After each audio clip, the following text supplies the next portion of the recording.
কিন্তু এই যে মেয়ে, তুমি যে 8-10টা ছেলের সাথে জেনা করেছো, তোমার ইজ্জতের কি হবে? তোমার যে সতীত্ব তুমি নষ্ট করেছো। তুমি তো বিয়ের পর কোনো ঘরে গেলে সে হাজবেন্ডও বুঝতে পারবে তুমি আর সতী সাথী নও। তখন তোমার কি হবে? আর এটা যে এত ভয়াবহ মহামারী আকার ধারণ করেছে না, অনেক ক্ষেত্রে দেখা যায় স্বামী অফিসে যাওয়ার সাথে সাথেই বয়ফ্রেন্ড বাসায় হাজির। এই যে বাক্সে বাক্সে বন্দি জীবন বললাম, বাক্সে বাক্সে বন্দি ফ্ল্যাটের ভিতরে তো ঢুকলে আর বোঝা যায় না ভিতরে কি হচ্ছে। কত ফ্ল্যাটে যে জেনা হয় এখন এই শহরে আল্লাহ ভালো জানে। এই ফ্ল্যাটের প্রত্যেকটা ইঞ্চি ইঞ্চি মাটি আল্লাহর কাছে সাক্ষী দিবে। যেখানে যে মাটিতে বসে অবিবাহিত যুবক যুবতী জেনা করেছে আর বিবাহিত যুবক যুবতীরা এবং এই স্বামী স্ত্রীরা জেনা করেছে, এর ইঞ্চি ইঞ্চি মাটি আল্লাহর কাছে কথা বলবে। এর ইঞ্চি ইঞ্চি মাটি আল্লাহর সামনে কথা বলবে। ইয়াউমাইযিন তুহাদ্দিসু আখবারাহা, সেদিন তুহাদ্দিসু আখবারাহা, জমিন তার খবর বলবে আল্লাহর কাছে। জমিনের কোথায় কোন পাপ হয়েছে সব বলে দিবে। এই জমিনে এখানে দাঁড়িয়ে জেনা করেছে, ওইখানে দাঁড়িয়ে মদ খেয়েছে, ওইখানে কাউকে খুন করেছে, জমিন বলে দিবে। একটা কথা এখানে মাঝখানে বলে দেই, যারা অবিবাহিত যুবক যুবতী আছো, এই লেকচার তোমরা যারা শুনছো, তোমাদের মধ্যে কেউ যদি জেনা করে থাকো, অবিবাহিতর কথা বলছি, তোমাদের কাঁধের মধ্যে এখন 100 বেত্রাঘাতের শাস্তি ঝুলে আছে। সূরা নূরের 1 থেকে 3 নম্বর আয়াত পড়ে দেখবে, অবিবাহিত যুবক যুবতী যদি জেনা করে তাদের শাস্তি হচ্ছে 100 বেত্রাঘাত, তাও জনসমক্ষে, এবং এক বছরের জন্য নির্বাসন। এই বিধানগুলো যদি পৃথিবীর কোনো দেশেও না থাকে, আসমানে আছে। মরার সাথে সাথেই এই বিধান কার্যকর হবে ইনশাআল্লাহ। বাঁচার মধ্যে কি একটাই উপায় আছে। এই লেকচার কানে চলে গেছে, অনতিবিলম্বে ওযু করবে।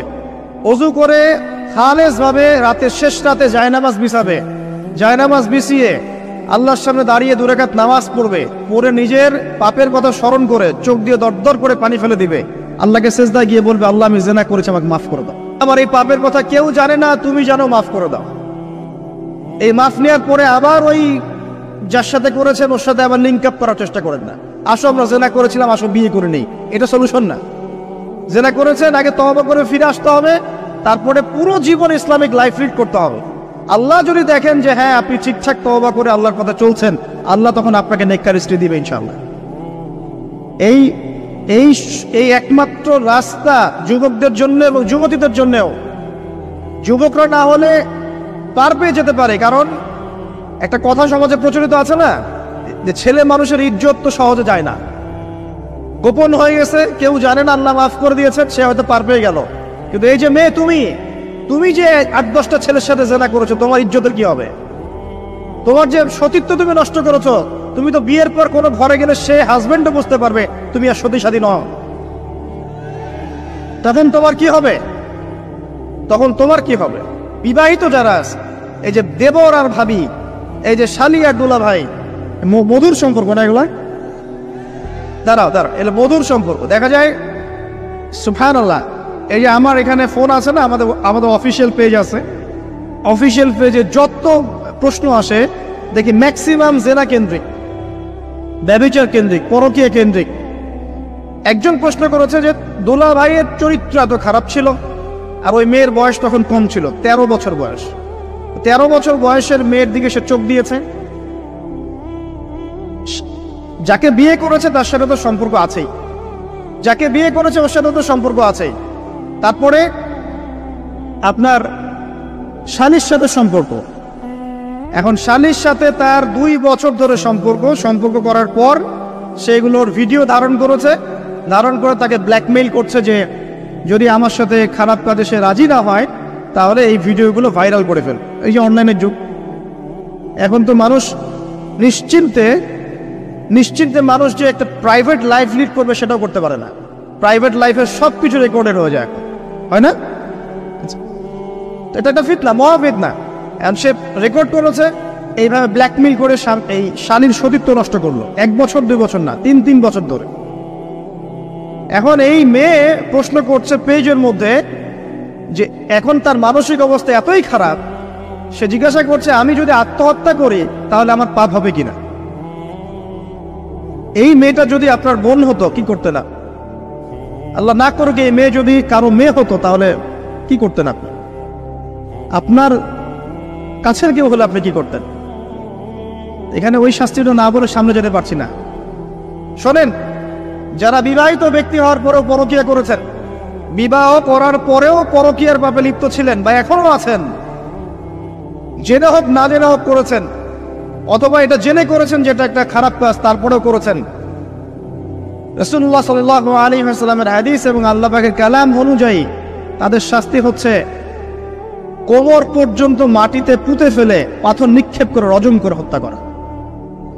ইসলামিক যদি কোনো রাষ্ট্র থাকতো বা এটা যদি হতো, বা এটা যদি ইমামুল মাহদির যুগ হতো বা ওমর রাদিয়াল্লাহু আনহুর যুগ হতো, তাহলে এই শাস্তির বাইরে আপনি চলতে পারতেন না যদি এটা প্রমাণ হতো। এই শাস্তি যদি দুনিয়াতে কার্যকর নাও হয়, আপনি যদি তওবা না করে মারা যান, তাহলে কিয়ামতের মাঠে এই শাস্তি আপনি ভোগ করবেন। খুব মজা লাগছে পরকীয়া করতে। সকালে একটার সাথে, দুপুরে একটার সাথে, আজকে একজনের সাথে রাত কাটান, কালকে আরেকজনের সাথে রাত কাটান, খুব মজা পাচ্ছেন। রাত্রেবেলা মদ খান আর হোটেলে রাত কাটান, সকালবেলা আবার অফিসে যান। আমাদের শহরের এগুলা কালচার কোত্থেকে আসলো? এই শহরকে পবিত্র করবে কে এবং এই শহরের আসল রূপগুলো স্পষ্ট করবে কারা? খুব মজা পাচ্ছেন এগুলোতে। সুবহানাল্লাহ। একটা বিষয় বুঝাই, ইসলামে কেসাস আছে। কেসাস, মনে করেন আমাকে কেউ হত্যা করেছে, আপনি তাকে হত্যা করতে পারবেন।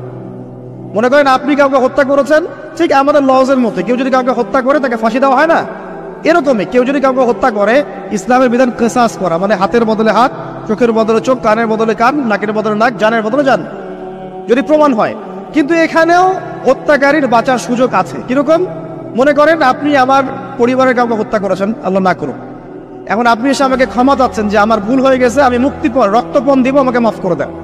এখন আমাদের পরিবারে কি আপনাকে বললো ঠিক আছে আপনাকে মাফ করে দিলাম, আপনার কেসাস করার দরকার নেই, আপনি রক্তপণ দিয়ে দেন, তাহলে আপনি বেঁচে থাকার সুযোগ পেলেন। বুঝতে পারছেন? একটা হচ্ছে মুরতাদ। মনে করেন কেউ ইসলামের কিছু বিষয়কে অস্বীকার করেছে, তাকে জেলখানায় বন্দি করে রাখা হবে, সুযোগ দেওয়া হবে যে আপনি কি এগুলো জেনে শুনে বলেছেন নাকি এর উপর অটল থাকবেন না ফিরে আসবেন। সে যদি বলে না আমি তওবা করলাম, আমি এগুলো থেকে ফিরে আসলাম, ও বেঁচে থাকার অধিকার পেয়ে গেল। কিন্তু বিবাহিত ব্যক্তি যারা ব্যভিচার করেছে, বিবাহিত ছেলে বা মেয়ে ব্যভিচার করেছে, তওবা করে যদি ফিরেও আসে, রজমের শাস্তি থেকে বাঁচার কোনো সুযোগ নেই। আল্লাহর কাছে ক্ষমা চান, ইস্তেগফার করেন।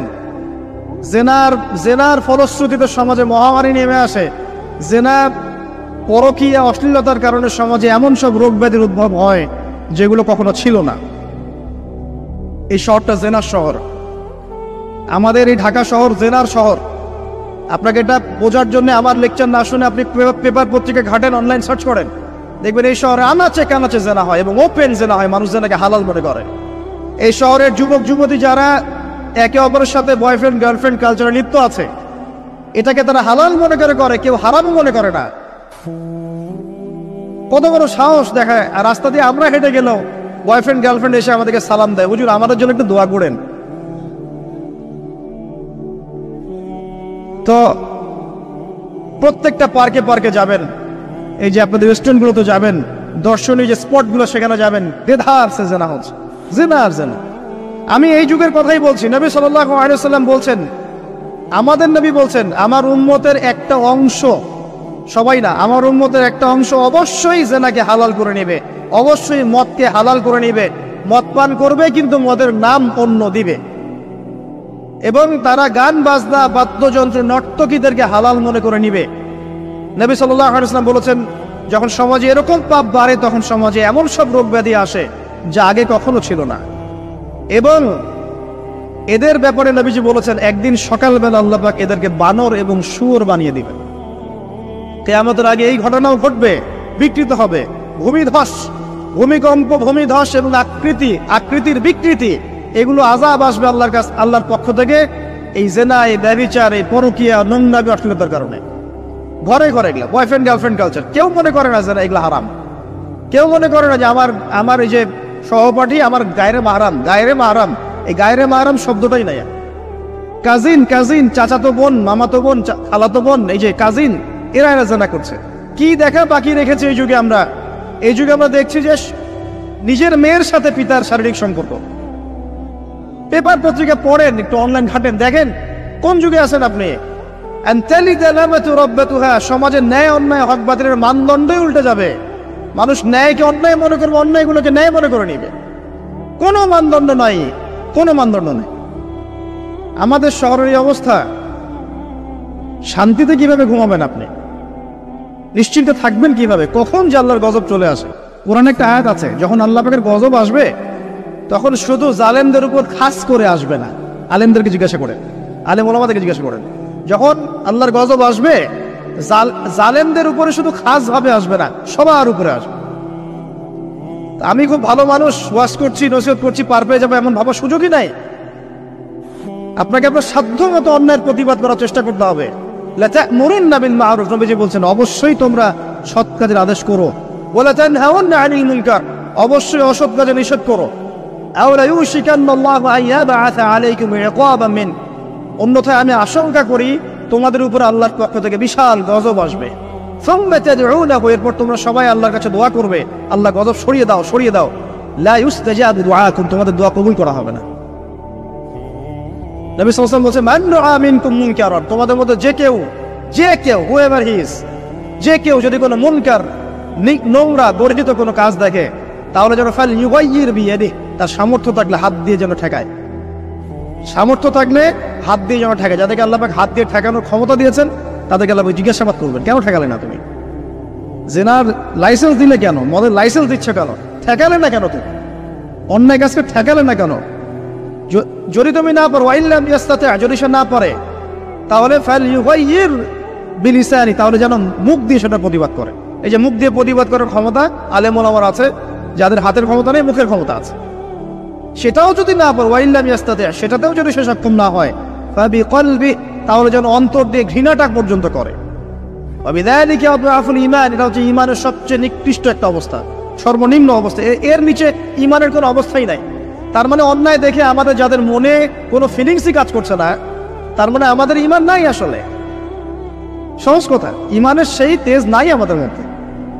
আসুন, একটা ব্যাখ্যা এটাও হতে পারে সমাজে ন্যায় অন্যায় হক বাতিলের মানদণ্ড উল্টে যাবে। একটা জায়গায় যাচ্ছি, তার আগে একটা কথা বলতে ভুলে গিয়েছিলাম।